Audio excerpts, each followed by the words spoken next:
ولسه پوښتنه به کومه دې وخت کې افغانستان یو شوشا خوره کړی چې زمونږ یې 400 کسان مړه کړل، نه لیست شته، نه مړ شته، نه زخمي شته، نه هسپتال کې څوک شته.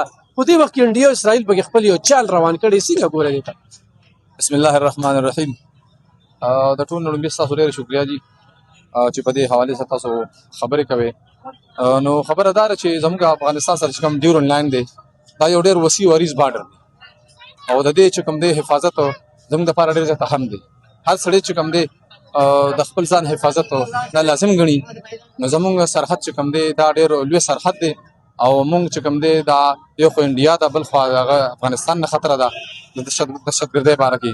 نو ان شاء الله موږ د خپل ملک پوره دفاع کوو او موږ د خپل ملک آرمي سره شانه بشانه ولاړ یو. ان شاء الله په دې به هیڅ خدمت سودابازي نه کیږي او اسرائیل او هر څوک چې کوم دی په ایران اټیکونه کوي یا وغیرہ امریکا، ان شاء الله پاکستان داسې نه دی څنګه چې ایران دی یا بل ملک دی اټمی پاور دی.